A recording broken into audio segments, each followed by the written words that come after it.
ચલો દોસ્તો, statue of યુનિટીના નવા વિડીયોમાં તમારું સ્વાગત કરીએ છીએ. અહીંયા પાર્કિંગમાં ગાડી મૂકી દીધી છે અને હવે બસ દ્વારા અમે જઈશું. બસ નિઃશુલ્ક હોય છે અને આ બેટરીવાળી રિક્ષાના પૈસા લે છે. 120 રૂપિયા 3 સીટના લે છે. આ સરદાર ડેમ આવી ગયો અને બસ તો અહીંયાથી ફ્રીમાં લઈ જાય છે. ત્યાં સુધી 2-3 કિલોમીટરનું જ અંતર છે, વધારે લાંબુ પણ નથી. પણ બસની સેવા બહુ સારી છે. પાર્કિંગથી તમને ત્યાં સુધી લઈ જાય છે અને ત્યાં આગળ ટિકિટ કાર્ડથી જે એ લોકો આપે છે. એટલે કદાચ તમારી પાસે કાર્ડ ન હોય તો ધ્યાન રાખજો, કાર્ડ જોડે રાખજો. કાર્ડ વગર એ લોકો ટિકિટ ફાડતા નથી અને કાર્ડ વગર તમને એન્ટ્રી પણ નહીં મળે. તમે પણ આવો તો ક્રેડિટ કાર્ડ કે ડેબિટ કાર્ડ કંઈ પણ સાથે રાખજો, એનાથી જ ટિકિટ મળે છે. કે ઓનલાઈન ફોનપે કે ગૂગલ પે કે પેટીએમથી ટિકિટ નથી કાઢતા અને કેશ પણ નથી લેતા. એટલે ટિકિટ રાખજો. બસ અમે ટિકિટ લઈને અંદર આવી ગયા છીએ. બસ હવે અંદર જઈશું. ઘણું મોટું વિશાળ આખું પ્રાંગણ છે બધું. સ્ટેચ્યુ ઓફ યુનિટી એન્ટ્રીમાં જ આવા ફુવારાને બધું મૂકેલું છે. સરસ મજાનું છે, પણ ટેન્શન નહીં લેતા, બહુ ચાલવું નથી પડતું. અંદર એસ્કેલેટર બધા સરસ મજાના મૂકેલા છે કે એના પર તમે ઊભા રહી જાઓ અને ધીમે ધીમે આગળ વધતા જશો તમે.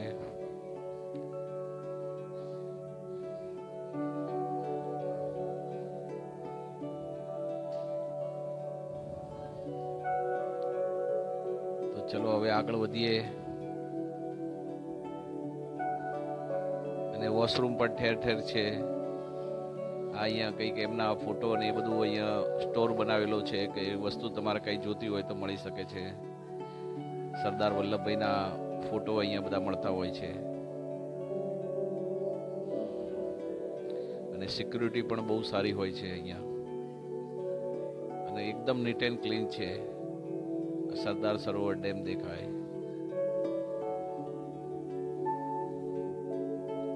અને ફોટોગ્રાફી માટે તો બહુ સરસ સ્થળ છે અહીંયા.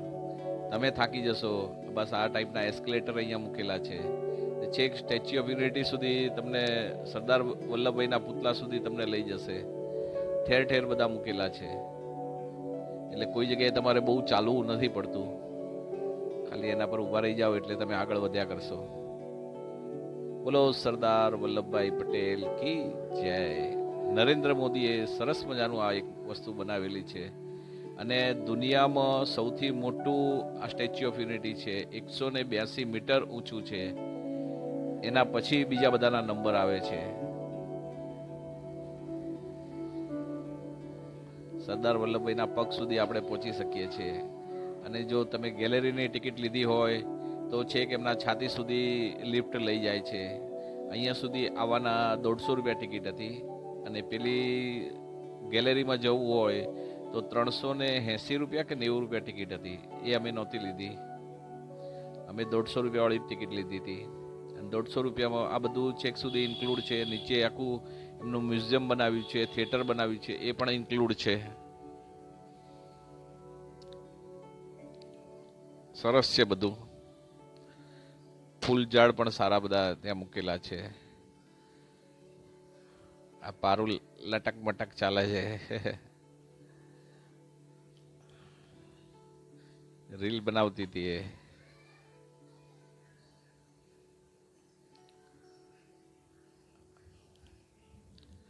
આ નીચે આવી ગયા સ્ટેચ્યુ ઓફ યુનિટીથી થોડા.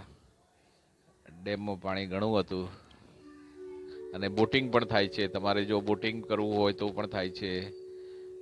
અહીંયા સફારી પાર્ક પણ છે, ગાર્ડન પણ છે, પણ એ બધાની ટિકિટો અલગ અલગ છે. તમારી પાસે આખો દિવસનો ટાઈમ હોય તો તમે બધું ફરી શકો. બાકી આ ખાલી સ્ટેચ્યુ ઓફ યુનિટી જોવા આવશો તોય પણ 2-3 કલાક ક્યાં નીકળી જાય ખબર નથી પડતી.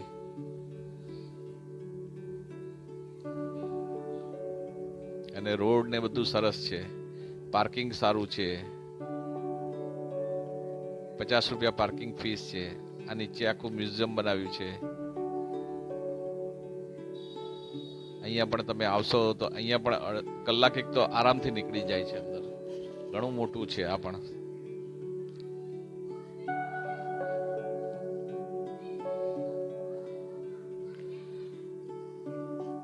દરેક વસ્તુ વાંચશો તો બહુ મજા આવશે. ડિટેલ સાથે બધું લખેલું છે અહીંયા.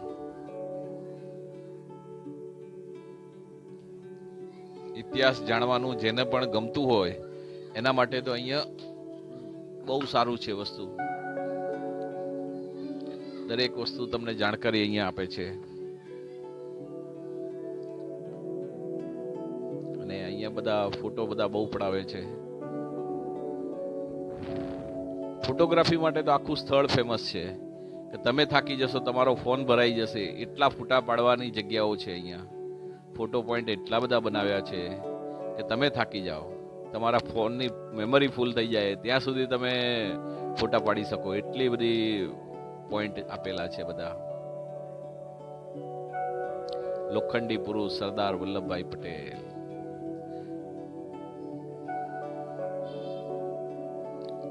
નરેન્દ્ર મોદીએ આ કામ બહુ સરસ કરેલું છે અને લોકો ક્યાંય ક્યાંયથી અહીંયા ફરવા માટે આવે છે, જોવા માટે આવે છે.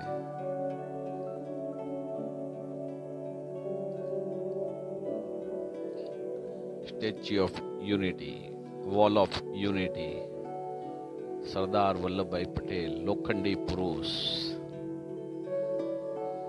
અને નરેન્દ્ર મોદીનું નજરાણું. Statue of unity.